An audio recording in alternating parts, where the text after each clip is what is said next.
아이고. 존경하는 국민 여러분, 이하경 부의장님과 선배 동료 의원 여러분, 유상범 의원님이 그렇게 애타게 찾던 더불어민주당 국회의원 박주민입니다. 오늘 유상범 의원님이 굉장히 애를 많이 쓰셨는데요. 그 과정에서 저를 애타게 찾으면서 관련된 많은 내용들을 말씀해 주셨습니다. 그러면서 공부를 좀 해야 된다, 공부가 필요하다라고 말씀하셨는데요. 공부하는 시간을 좀 갖도록 하겠습니다. 제가 보기엔 유상범 의원님도 조금 공부가 필요하신데 나가시네요. 시작하기 전에 약간 유감 표명을 좀 해야 될 것 같은데요. 사실 얼마 전에 있었던 법사위 입법청문회 때 몇몇 증인들이 증인으로서의 선서를 거부한 바가 있습니다. 그런데 오늘 이 자리에서 유상범 의원님께서 그 증인 선서를 거부했던 몇몇 분들의 변호인의 의견서를 공유한다는 차원에서 쭉 낭독을 해주셨어요. 과연 이게 적절한 건지 그런 생각입니다. 일방적으로 한쪽의 이야기만을 좀 대변해 주신 건 아닌 건지 그런 생각이 좀 든다는 점을 말씀드리도록 하겠습니다.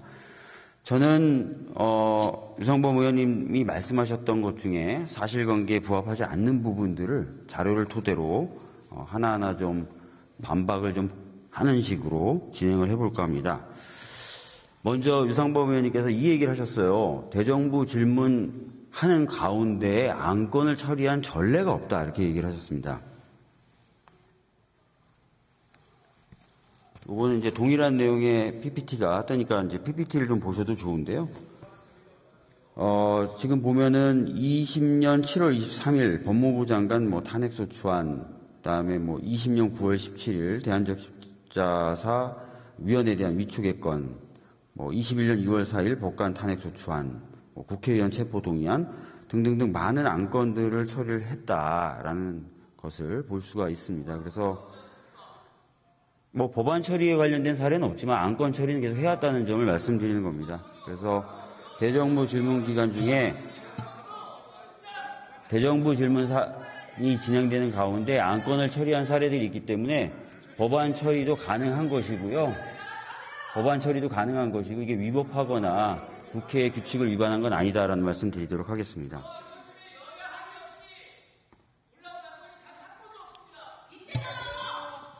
자, 다음은 유상범 의원님이 바뀐 군사법원법에 따르면 피의자 군에서 발생한 사망사건 등에 대해서 피의자라든지 죄명이라든지 이런 것들을 적시하고 보내는 것, 이런 것들을 위해서 조사하는 것, 이런 것 자체가 좀 안 되는 것 아니냐라는 취지로 말씀하셨습니다. 제가 지금 들고 있는 게 뭐냐면 인지통보서라는 겁니다. 인지통보서라는 건데 이게 뭐냐면 바뀐 군사법원법에 따라서 만들어진 규정에 의해서 사용하는 양식입니다. 이 양식은 최수근 상병 이전에도 한 6번 쓰였고요. 그 이후에도 지금 현재까지도 쓰이고 있는 양식인데요. 이 양식을 보시면 아시겠지만 피의자, 죄명, 범죄 사실을 적시하게 되어 있고 수사기관이, 군수사기관이 이런 것과 관련돼서 조사한 내용을 뒤에 첨부하도록 되어 있습니다. 그래서 박정훈 대령이 법에 없는 일 또는 법을 위반한 일을 한 것이 아니라 그동안 규정에 따라 만들어졌던 양식대로 내용을 기재하고 관련된 서류를 첨부해서 넘긴 것이다라는 것을 아시면 될 것 같습니다. 특히 최근에 있었던 군 얼차려 관련된 사망사건도 동일한 양식을 써서 사건을 이첩했고 아무런 문제가 없었습니다. 그래서 그 부분도 바로 잡을 필요가 있다. 박정훈 대령이 없는 역할을 했던 것이 아니라 다시 한번 말씀드리지만 규정대로 그 양식을 채워넣고 양식에 따라 별첨하게 되어 있는 자료를 첨부해서 보낸 것이다 라는 점을 말씀드리겠습니다. 덧붙여서 좀 말씀을 좀 드리겠는데요.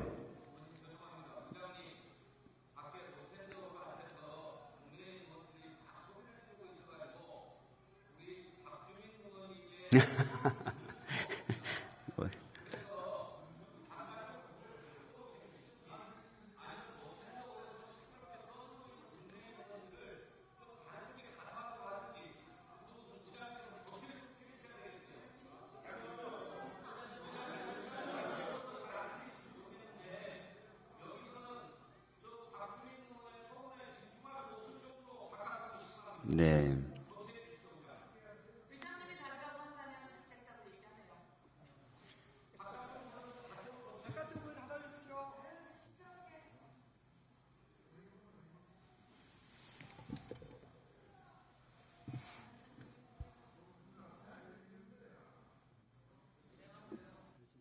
네. 군사보건법을 개정할 당시에 전에도 제가 21대 국회 때 대정부 질문하면서 말씀을 드렸지만 군사보건법을 대표 발의 제가 했었고 개정안을 그것을 심사하고 통과시킬 때 제가 소위 위원장이자 법사위원장 직무대리를 하고 있었을 때였습니다. 그 당시 이제 군사법원법을 개정해야 되겠다라고 마음을 먹었던 이유에 대해서도 21대 국회 때 설명을 좀 드렸는데요. 고 이해람 중사가 사망하고 나서 그 시신이 이제 국군 수도통합병원에 안치되어 있을 때 저희 당 법사위원들 일부와 국방위원 일부가 현장을 방문을 했었습니다. 그래서 이제 가족분들을 뵙고 나서 사실은 시신 안치실 쪽으로 갈 기회가 있었습니다. 시신 안치실에 갔을 때 제가 깜짝 놀랐던 건 뭐냐면 제 기억으로는 대략 10구 이상의 시신이 길게는 4, 5년, 짧게는 1, 2년간 가족들이 그 시신을 찾아가지 않고 그대로 안치가 되어 있었던 겁니다. 그래서 제가 관계자한테 물어봤어요. 도대체 왜 이 시신들은 가족들이 인도에 가지 않는 것이냐라고 물어보니까 그때 돌아왔던 대답이 뭐였냐면 군 수사기관이 수사에서 밝혔던 사망 원인에 대해서 가족들이 동의할 수 없다는 이유로 시신을 안 찾아갔다는 거예요. 그래서 이건 진짜 문제가 있구나. 뭔가 이 군 사망 사건 등 군 범죄에 대해서 좀 더 신뢰가 갈 수 있는 방식으로 수사가 이루어져야 되겠구나라는 생각을 했고, 그래서 군 사망 사건의 경우에 민간이 수사할 수 있도록 바꾼 겁니다. 특히 많은 가족분들이 군 수사기관이 밝힌 그 수사 결과에 대해서 믿지 못했던 이유 중에 하나가 항상 사건이 터지면 군대에서는 그 사건이 군의 어떤 군 부대의 명예를 실추한다든지 또는 지휘관의 지위를 위태롭게 한다는 이유로 개입을 하려고 했었다는 거예요. 군 수사기관이 수사하는 작용에 대해서. 그래서 군사법원법을 개정하면서 핵심적으로 목표를 뒀던 게 뭐냐면 수사기관 이외의 다른 사람, 특히 상관들이 개입하지 못하도록 하는 게 핵심이었던 겁니다. 제가 그런 내용을 회의록에 수차례 남겼던 거고, 아까 유상범 의원님이 대신해서 읽어주셨던 그 회의록의 취지도 수사기관이 아는 대로 그대로, 수사기관이 정리한 그대로 상관들에 의해서 영향받지 않고 보내라는 취지였습니다. 근데 이 사건의 핵심은 다들 아시는 것처럼 수사기관이 파악하고 정리한 대로 보내진 이후에 소위 말하는 상관들이 개입을 한 것이죠. 그래서 저는 이것이 개정된 군사보건법의 취지를 정면으로 훼손하고 침해한 것이다라고 보고 있고 그렇게 말씀을 드린 겁니다. 다시 한번 말씀드리지만 그 당시에 군사보건법을 개정한 이유는, 핵심적인 이유는 군 지휘관들, 상관들이 자신에게 돌아오는 불이익을 줄이기 위한 여러 목적으로 사건 수사나 재판에 개입하는 걸 차단하려고 했던 거예요. 개입하지 말라는 겁니다. 그냥 수사기관이 정리한 대로, 인지한 대로 그냥 넘기라는 겁니다. 근데 이번 사건은 그렇게 되지 않았다. 그래서 문제가 되고 있는 것이다. 라는 말씀을 다시 한번 드리도록 하겠습니다.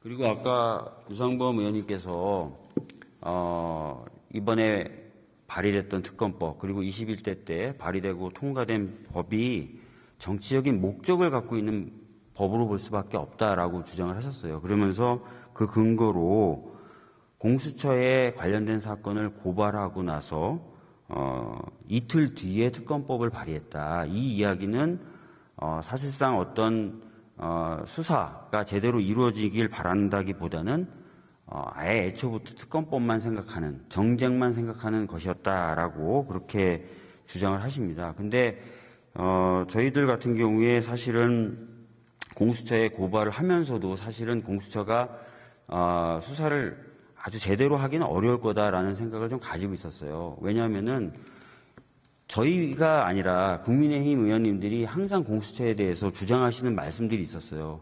공수처가 굉장히 약하고 작은 수사기관이다 보니까 제대로 된 역할을 하기 어렵다. 그래서 심지어는 국민의힘 법사위원들 중에 일부는 아예 공수처를 폐지하는 게 맞다. 무용한 기관이다라고까지 얘기하셨던 거거든요.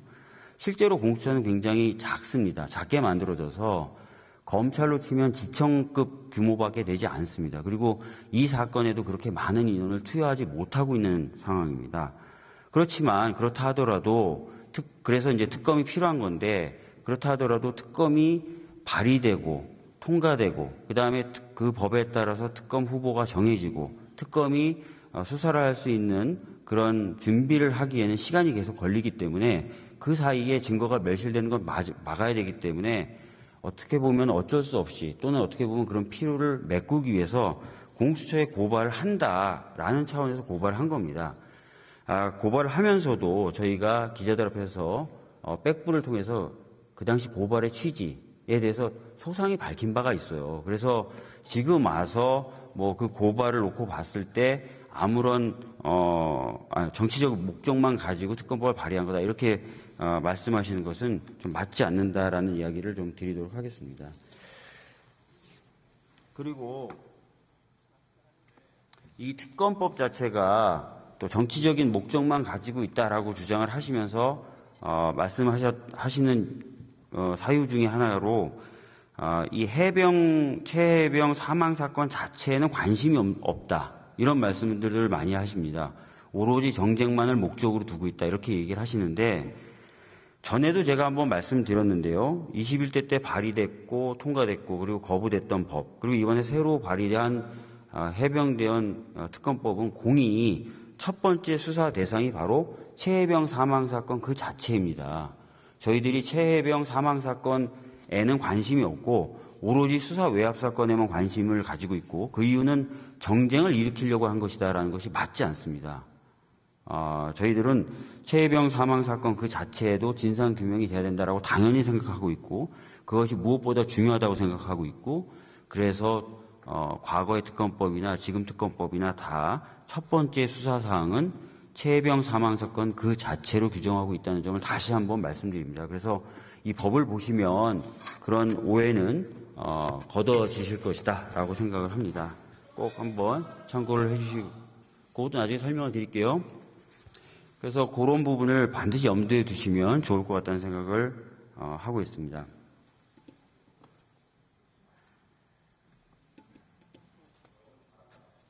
그리고 또 말씀하시는 게 공수처가 수사를 하고 있는데 너희들이 특검을 발의해서 통과시키려고 하는 것 그 자체가 또 정쟁을 목적으로 한 것으로 보여진다라고 얘기를 하십니다. 그런데 제가 아까도 얘기했지만 공수처는 굉장히 작은 수사기관입니다. 그러다 보니까 수사 의지가 있다 하더라도 수사 자체가 원활히 진행되진 않습니다. 잘 아시는 것처럼 고발장이 접수된 후로 거의 10개월이 넘었지만 아직 공수처가 결론도 못 내고 있는 것뿐만 아니라 최초의 중요 피의자 소환도 상당히 오랜 시간이 지나서야 소환을 할 수 있었어요. 이건 딴 게 아니라 공수처 자체가 워낙 작은 규모로 만들어진 데다가 여러 사건을 수사하다 보니까 이 사건에 집중적으로 인력을 배치하거나 하기가 어렵기 때문이에요. 이거는 공수처장 후보의 인사청문회 때 공수처장 후보가 직접 인정한 겁니다. 잘 아시다시피 이 후보는 저희 당이 추천한 게 아니라 윤석열 대통령이 추천한 사람이거든요. 이 사람이 그렇게 얘기합니다.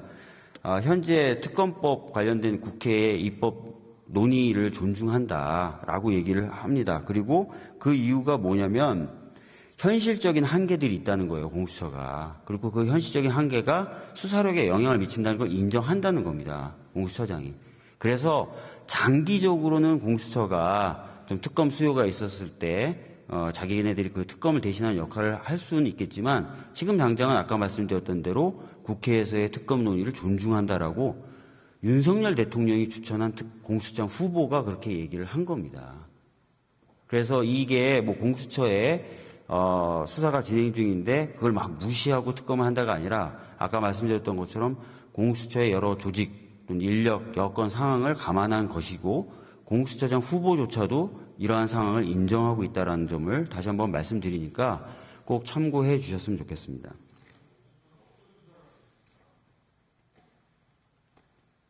자, 그다음에 여당이 특검의 후보 추천권을 배제한 것이 위헌적인 것이다라고 아까 유상범 의원님이 말씀하셨어요. 그리고 그거를 법무부에서도 동일하게 주장을 하고 있고요. 국민의힘 의원님들도 비슷한 취지의 주장을 반복적으로 하십니다.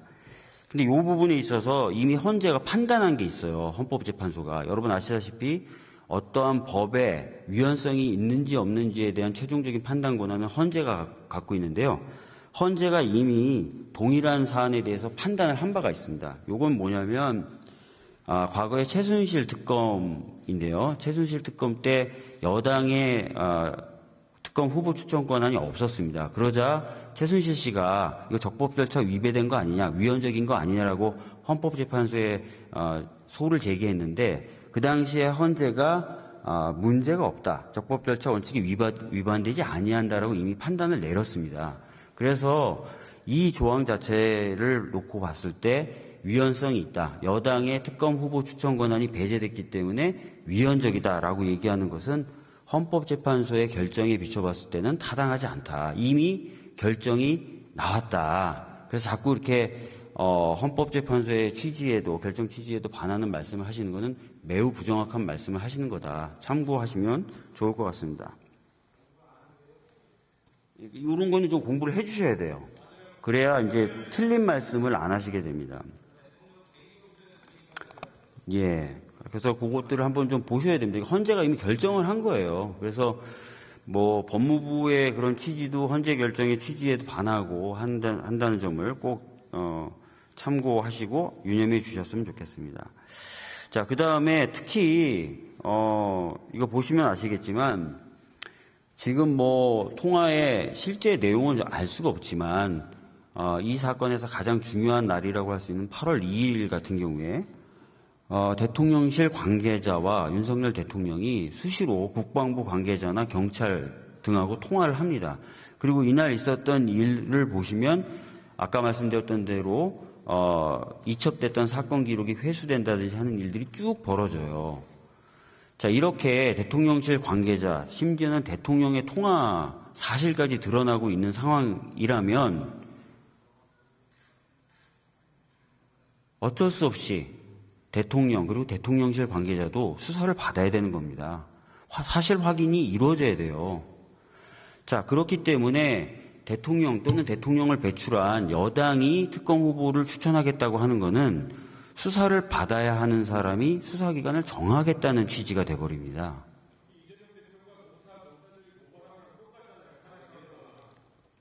지금 조정훈 의원님의 말을 반대로 제가 비틀어서 주장을 할 수도 있는데요. 그건 안 할 테고요. 수사를 받는 사람이 수사기관을 정한다라는 것 자체가 말이 안 된다는 말씀들을 많이 하시잖아요. 그런 상황이 된 겁니다. 그래서 여당이 특검 후보를 추천한다 또는 대통령이 결정한다라는 것은 현재 지금 드러난 사실관계상은 적절하지 않다는 겁니다. 이 부분도 여러분들이 좀 참고를 해주시면 좋을 것 같습니다. 자, 그 다음에 아까 유상범 의원님이 브리핑 조항 관련돼서 말씀하셨어요. 특검에 있는 브리핑 조항, 그것이 이제 피의사실 공표 등과 연결되면서 많은 부작용을 낳을 수 있고 그렇기 때문에 위헌적이다라는 취지로 말씀하셨습니다. 이 부분도 사실은 저희가 수십 차례, 수백 차례 말씀을 드렸어요. 이 조항은요, 최순실 국정농단 관련된 특검법 때 들어갔던 조항이 계속 반복적으로 똑같이 들어가고 있어요. 조항이 달라진 게 없습니다. 보시면 아실 거고요. 특히 조항 자체에서 피의사실을 공표하는 게 아니라 피의사실 외에 수사 과정에 대해서 브리핑을 할 수 있다라고 되어 있다는 점입니다. 그리고 아까 말씀드렸던 것처럼 최순실 국정농단 사건 관련된 특검법 때부터 있었던 조항이고 계속 반복적으로 들어오는 조항인데 한 번도 지금까지 국민의힘 쪽에서 문제제기한 적이 없고요. 사진 보여주시죠. 사진 보여주세요. 넘겨주시죠. 자, 요거 보면은 요 PPT의 왼쪽 사진을 보시면 왼쪽 사진의 제일 오른쪽에 누가 서 있죠? 예, 윤석열 대통령이 특검 팀에 속해 있을 때 브리핑할 때 같이 배석해 있는 장면입니다. 이때 아무 문제 제기 안 하셨잖아요. 윤석열 대통령조차도. 근데 왜 갑자기 이제 와서 이게 위헌적인 조항이 되고 똑같은 조항인데 문제가 있는 조항이다라고 주장하시는지 저희는 알 수가 없다라는 겁니다. 그래서 지금까지 이제 유상범 의원님이 주장하셨던 것들 하나하나 좀 자료로 좀 반박을 좀 해봤고요. 생각을 한번 좀 해보십시오. 지금 현재 검찰이 공수처든 경찰이든 이 사건들을 막 10개월 넘게 지금 수사하고 있는데 결론을 못 내리고 있습니다. 그런데 이번 이 특검이 통과된다면 3개월 정도면 결론을 낼 수 있도록 되어 있는 신속한 특검이라는 거예요. 그리고 이 사건들을 한번 구조를 보시죠. 사망사건, 최혜병 사망사건 자체는 경북경찰청이 수사하고 있고 관련된 사건에 대해서 외압을 행사했다는 건 공수처가 수사하고 있고요. 또 공수처가 기소도 못합니다. 수사 결과가 나오면 검찰로 기소를 위해서 보내야 돼요. 그리고 검찰이 이제 기소 여부를 또 판단하게 되고 또 박정훈 대령에 대한 항명죄는 군 검찰이 수사해서 지금 군사법원에서 재판이 진행 중에 있습니다. 그러니까 사건이 갈갈이 찢어져 있어서 전모를 종합적으로 파악하기 어려워요. 그래서 좀 모아서 통합적으로 좀 수사와 사건이 진행될 필요가 있는데 그렇게 사건을 모아서 통합적으로 진행할 수 있는 내용 장점도 있습니다.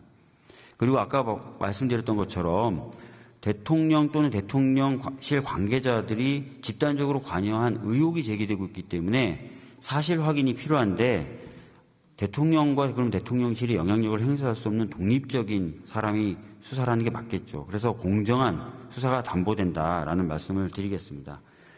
여러 가지 측면에서 필요한 법이고 또 이 상황에 굉장히 부합하는 특검법입니다. 여러분들이 반대하셨던 여러 가지 이유도 제가 지금 보여드린 것처럼 사실과 다른 부분이 많습니다. 여당의 특검 후보 추천권을 배제한 것도 이미 헌재에서 합헌이라고 했고요. 브리핑 조항이 위헌이라고 얘기하시지만 과거에도 많은 전례를 가지고 있다는 점도 보여드렸고요. 그렇기 때문에 더 이상 합리적이거나 하지 않은 그런 주장을 하시기보다는 이 법을 수용하실 필요가 있고 수용하는 것이 맞다라는 생각이 듭니다. 그래서 간단하게 지금까지 이제 유상범 의원이 말씀하셨던 부분에 대해서 좀 자료를 가지고 반박을 해봤고요. 제가 유상범 의원님이 길게 얘기하셨던 뭐 검사 탄핵 관련된 부분이라든지 지난번에 있었던 법사위 뭐 청문회 관련된 부분이라든지 이런 부분은 이 특검법하고는 직접 상관이 없기 때문에 이 자리에서 반박하지는 않도록 하겠습니다. 이 정도로 좀 정리를 하고요. 제가 이번에 이제 필리버스터를 하기 위해서 나서겠다 이렇게 말씀을 드리면서 국민분들께서는 과연 그러면 국회에 어떤 말씀을 하고 싶으신지 좀 대신 좀 전달해 드리는 것도 좋을 것 같아서 의견을 한번 받아봤습니다. 그렇게 길지 않은 시간이었는데 대략 한 650여 건 정도 가까운 의견들을 주셔서 그중에 들으시면 좋을 만한 내용들 좀 추려서 가지고 왔습니다. 이걸 좀 대신 읽어드리는 시간을 좀 갖도록 하겠습니다. 최명희님 같은 경우에 이렇게 얘기했습니다. 당신들은 진실을 밝혀야 할 의무가 있다. 그렇죠. 국회가 진실을 밝혀야 할 의무가 있는 겁니다. 그런 말씀을 좀 드리겠고요. 이프로님은 대구에 계신 분인 것 같은데요. 대구에서 전합니다. 병역의 의무를 수행하다 지휘관의 무리한 과욕에 희생당한 병사를 그렇게까지 모욕할 수 있는지 이거는 제가 아니라 쓴 표현을 그대로 읽는 거니까요. 보수의 탈을 쓰고 어찌 그런 행태를 보입니까? 나는 당신들을 보수로 인정하지 않겠습니다. 알량한 당신들의 체면을 지키기 위해 그리고 당신들의 이권과 권리 보존을 위해 최선을 다하는 것을 국민을 위해라고 포장하지 마십시오라고 말씀을 해주셨습니다. 부산 사람이다라고 이렇게 필명을 쓰시는 분인데요. 정치인은 동시대를 살아가는 국민들과 함께 더 나은 세상을 만드는 데 헌신해야 하며 자신이 죽는 날 하늘을 우러러 부끄러움 없도록 해야 할 것이다. 그것이 그대들이 국민을 대표하는 자리에 있는 이유다라고 얘기하셨습니다. 이정남님이란 분은요. 두 아들을 가진 엄마입니다. 국가를 지키기 위해 국방의 의무를 다하는 우리 아들들은 누가 지켜주나요? 도대체 대통령과 국힘당 의원들은 누구를 지키고 있나요? 라고 글을 보내주셨습니다. 조현숙 님인데요. 아들 하나 키우고 있습니다. 이렇게 얘기했고요. 자식은 모든 부모에게 온 우주입니다. 국민의힘 의원 부모님 모두에게 그대들도 우주였습니다. 그 우주가 사라지면 블랙홀 같은 우주 폭발만이 남습니다. 부모 가슴에 대못을 박지 마시고 특검을 통해 진짜 벌 받을 사람 찾읍시다. 간단합니다. 이렇게 글을 남겨주셨습니다. 조현진 님이라고 본인을 소개하신 분의 글입니다. 국민의힘 의원님들께 안녕하세요. 조현진입니다. 7월 19일 그날을 기억하고 계십니까? 최수근 해병이 경북 예천에서 실종자를 수색하다가 급류에 휩쓸려서 순직한 지 1주기가 되는 날입니다. 국가는 국민의 생명과 안전을 보호할 책임이 있습니다. 최수근 해병이 착용하지 못한 구명조끼는 바로 생명을 구할 수 있는 수단이었습니다. 우리는 소중한 생명을 지키지 못하고 안타깝게 떠나보내야 했습니다. 여전히 책임을 회피하는 자들이 있습니다.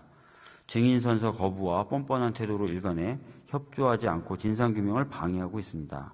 특검법은 국민의 명령입니다. 반드시 통과되어야 합니다. 이렇게 글을 써주셨고요. 최우경이라는 분은요.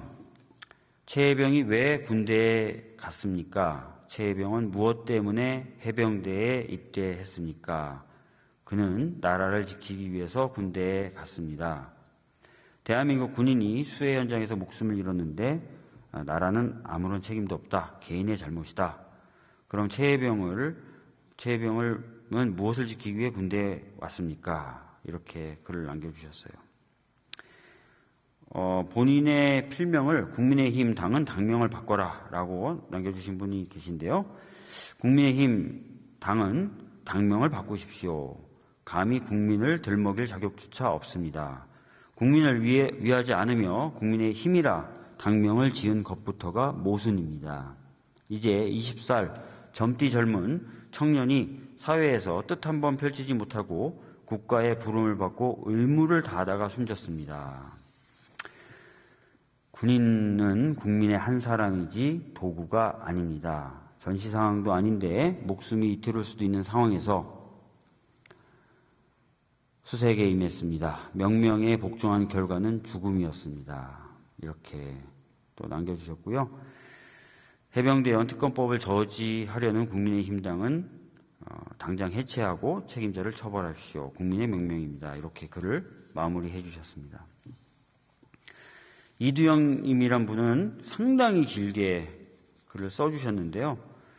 대한민국 헌법 제46조 제2항 국회의원은 국가의 이익을 우선하여 양심에 따라 직무를 행한다. 국민의힘 의원들에게 국가 이익은 도대체 무엇입니까? 해병대원을 물살에 휩쓸려 죽게 만들고 그 잘못에 대해 충실히 수사한 자를 탄압하는 것, 그리고 사실을 숨기고 덮으려는 자들을 위해 일하는 게 국가의 이익을 위한 직무를 수행하는 것입니까? 이렇게 얘기해 주셨고요. 국민의힘의 강령도 알려드리겠습니다. 라고 하면서 아마 강령의 일부를 인용하신 것 같은데요. 우리는 모든 사람이 자유와 인권을 보장받고 행복하기를 원한다고 믿는다. 이게 아마 국민의힘 강령 중의 일부인 것 같습니다. 국민의힘 강령에서 언급하고 있는 모든 사람은 자신보다 더 큰 힘을 가진 사람만을 지칭합니까? 자신보다 힘을 갖지 못한 자들은 사람으로 보이지 않는 것입니까? 라고 얘기를 해주셨고요. 이것도 국민의힘의 강령의 일부인 것 같은데요. 우리는 권위주의를 거부하며 부당한 간섭과 통제를 받지 않을 때보다 행복할 수 있다고 믿는다라고 아마 강령에 돼 있나 봅니다. 그러면서 이 강령에 대해서 정말 이 말을 강령으로 믿고 따른다면 지금 특검을 반대하는 것 자체가 말이 된다고 생각합니까? 라고 문제 제기를 해 주셨습니다. 자, 익명으로 글을 써주신 분도 계신데요. 안보는 보수라더니 나라 지키려고 군대 간 해병대원을 죽게 만든 것도 모자라 한 사람을 살리기 위해 수많은 거짓말을 하며 사건을 조작하고 축소하는 게 말이 됩니까? 라고 써주셨고요. 이재영님은 이렇게 해주셨어요. 특검을 왜 거부합니까? 죄를 지었으니 거부하는 겁니다. 윤석열 발언 이렇게 밑에 써주셨습니다. 또 익명으로 글을 써주신 분이 계신데요. 국방과 안보를 대통령과 국민의힘의 사적인 용도로 쓰는 것에 대해 국민은 분노한다. 민주주의를 후퇴시키는 독재자와 그의 부역자들에 대해 국민은 분노한다. 이렇게 써주셨습니다. 심덕구라는 분은 이제 국민의힘에 대해서 좀 그만해라 라는 글을 써주셨고요. JK라는 분은 이렇게 써주셨네요. 지난 6월 25일 법사위에서 어느 국민의힘 위원이 법사위원장과 설전 과정에서 국회법 좀 공부하고 오시라는 위원장의 말에 다음과 같이 답했습니다. 이게 누군지 알겠는데요. 공부 내가 더 잘했지 않겠어요? 이렇게 얘기하셨다는데 그 저희가 무엇인지 굳이 물어볼 필요조차 없는 답변이었다. 이렇게 얘기하시면서 양심이라는 게 있습니다. 양심이라는 게 있다라는 것이고요. 양심 없는 사람 제가 다 읽으면 그분에게 좀 많은 좀 타격이 될 것 같은데요. 양심 없는 사람, 내가 양심 없는 게 무슨 권력이라도 되는 양 당연하게 구는 사람에게 무식하다고 하는 게 아닐까요? 라고 써주셨습니다. 아름이라는 분인데요. 세월호 이태원 때는 국가가 책임이 없다고 하셨으면 적어도 최상병 특검법에 대해서는 거부하지 말아야 되는 것 아니냐. 본인의 남편도 직업군인이다. 장마가 시작됐고요. 언제 어떻게 대민지원을 나갈지 모른다. 불안하다. 그래서 이런 부분 꼭 제대로 바로잡혔으면 좋겠다라는 취지로 글을 남겨주셨습니다. 지우라는 님은 이렇게 글을 남겨주셨어요. 최혜병이 너무 애통해서 지하에서 눈도 못 감고 있을 거고 그 부모님들은 1분 1초에 천당을 오가며 버티고 있을 것이다 라고 얘기를 하면서 국민의힘당은 대통령의 신하도 아니고 국민의 신하다. 민심이 선심이라고 했다. 국민의 뜻을 받들어서 특검법을 반대하는 걸 멈춰라 라는 취지의 글을 남겨주셨습니다. 조하진님은 국민의힘 의원님들께 부끄럽지 않으십니까? 대체 뭐가 두려우신 겁니까? 보수가 안 보이며 보수가 민생이라고 자신 있게 부르짖더니 막상 군대에서 생떼 같은 아들이 죽으니 그건 모른 척하는 것입니까? 라고 질타를 해 주셨습니다. 굉장히 길게 글을 써주셨는데요. 윤지영님이란 분은 지난 입법청문회를 통해서 국민의힘이 방어하는 자들의 모습을 잘 보았습니다. 국민의힘은 불출석으로 큰일을 하셨습니다. 당신들이 빠진 국회가 얼마나 좋은지 몸소 보여주셨습니다. 라고 얘기를 하셨고요. 최혜병을 죽음으로 누가 몰고 갔는지, 누가 최선을 다해서 진상규명을 막고 있는지 국민들은 다 알고 있습니다. 라고 말씀을 해주셨어요.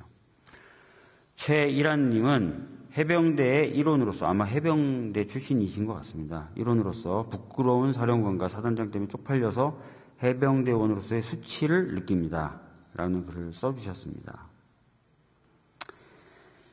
많은 해병대원 분들이 속상해 하시는 것 같습니다. 정희영 님이 글을 남겨주셨는데요. 우리의 아들과 남편은 모두 군인이며 그러므로 우리 국민은 모두 군인의 가족이다. 이것이 최상병 사건이 우리에게 너무나 중요한 이유이다.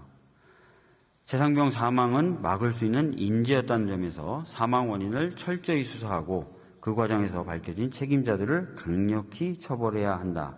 그래야 다시는 무고한 희생자가 나오지 않을 것이며 우리 국민들이 국가의 부름에 기꺼이 응답할 수 있을 것이다 라고 말씀을 해주셨습니다. 그리고 은폐 세력의 하수인이 되어 특검법 통과를 방해하는 것은 죄인이다 이라는 취지의 글도 남겨주셨습니다. 어느 예비군이다 라고 글을 남겨주신 분이 계신데요. 20대의 젊은 군인이 폭우로 불어난 강에서 수색작전을 수행하다가 물에 휩쓸려 순직한 사건이 발생했습니다. 우리는 이 비극을 통해 많은 것을 성찰해야 됩니다. 라고 말씀을 해주셨고요. 다시는 이런 비극이 반복되지 않도록 해야 된다라는 말씀도 남겨주셨습니다. 이분은 상당히 길게 글을 남겨주셨는데요. 정치인이 이런 부분에 있어서 진상규명이나 이런 것들을 위해서 노력을 해야 된다는 취지의 글이었습니다. 군대 간 아들 맘이라고 본인을 소개해 주신 분이 계신데요. 저는 2003년생 최상병과 동갑인 아들을 군대에 보낸 엄마입니다. 라고 본인을 소개해 주셨습니다.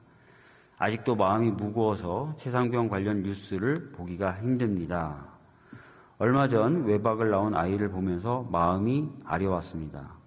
자대 복귀를 시키면서도 무거운 마음을 쉬이 돌리기 어렵습니다. 아마 저는 제 아이가 제대하는 그날까지 군복 입은 아들의 뒷모습에서 최상병의 그림자를 볼 듯합니다.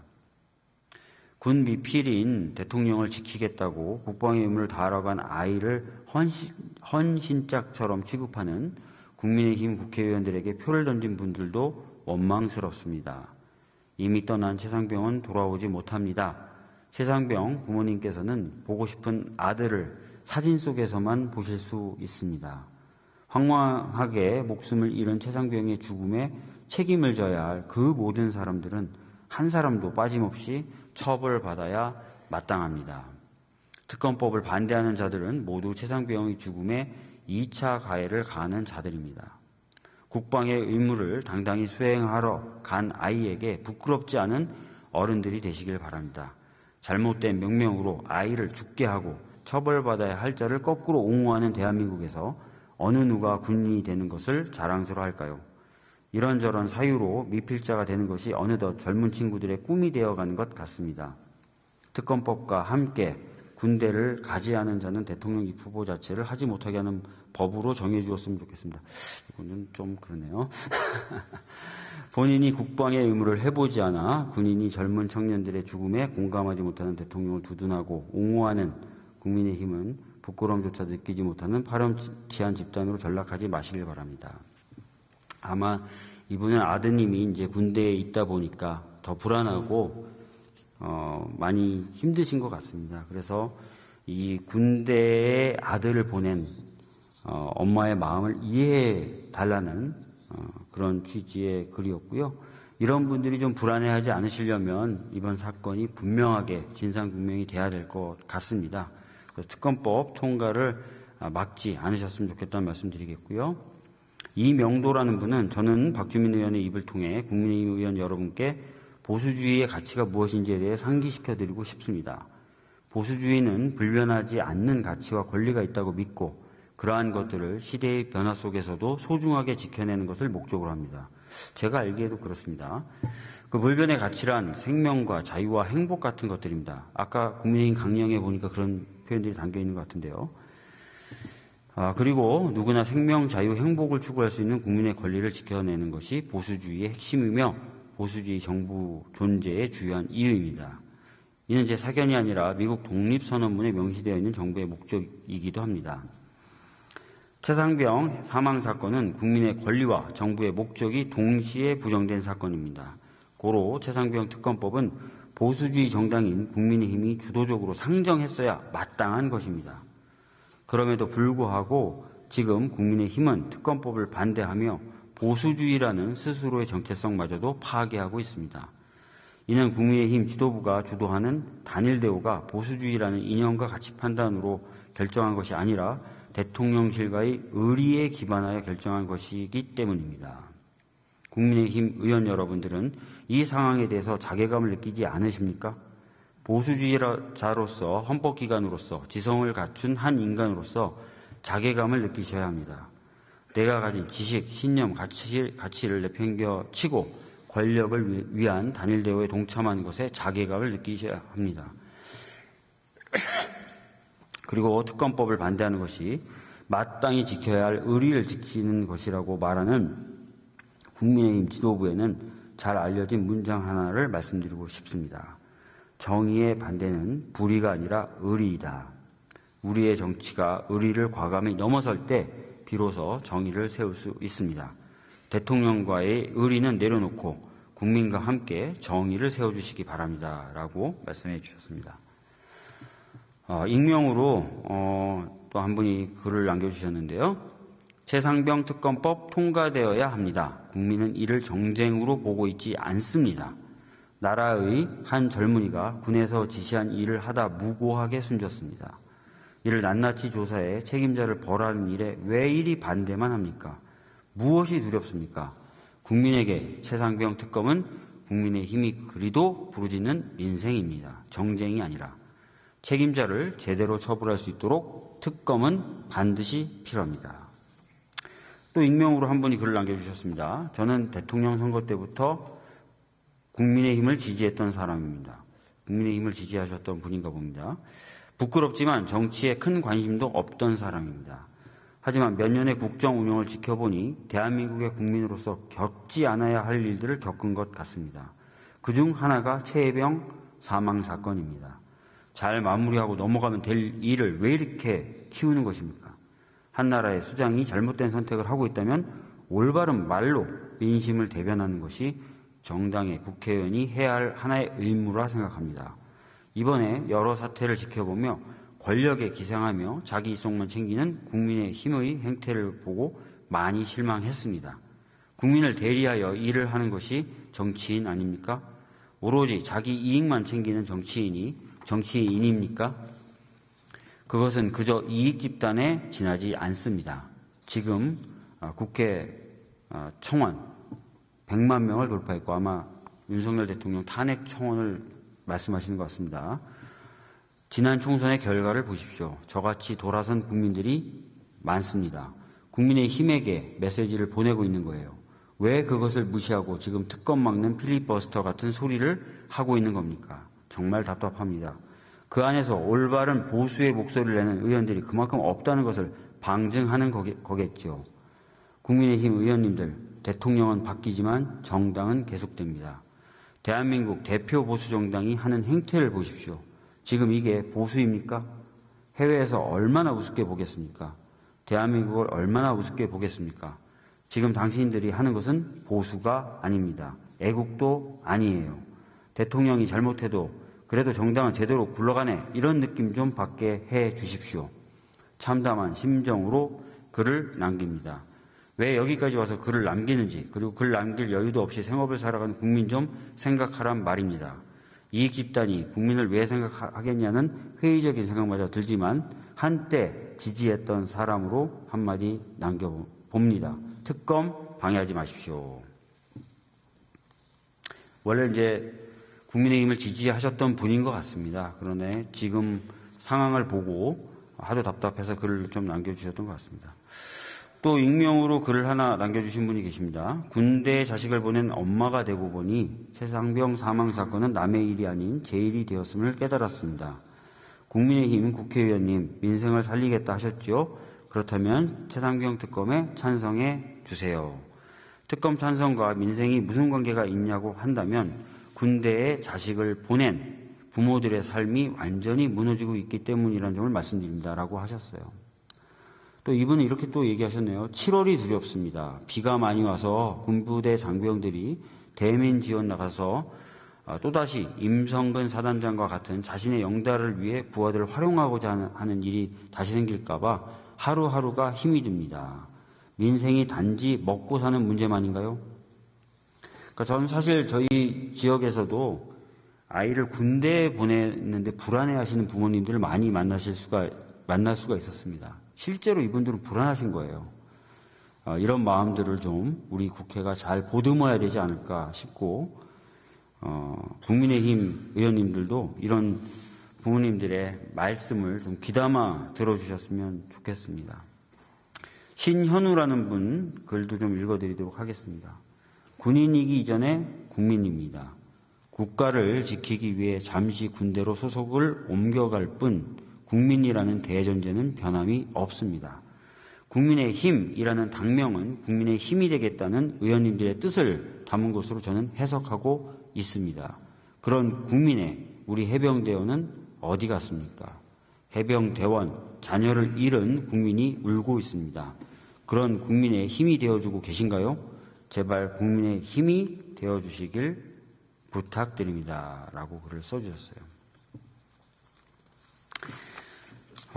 상당히 많은 분들이 글을 남겨주셨고요. 글을 남겨주신 분들 중에 또 많은 분들이 군대에 아들을 보내놓은 어머님들이 많으셨습니다.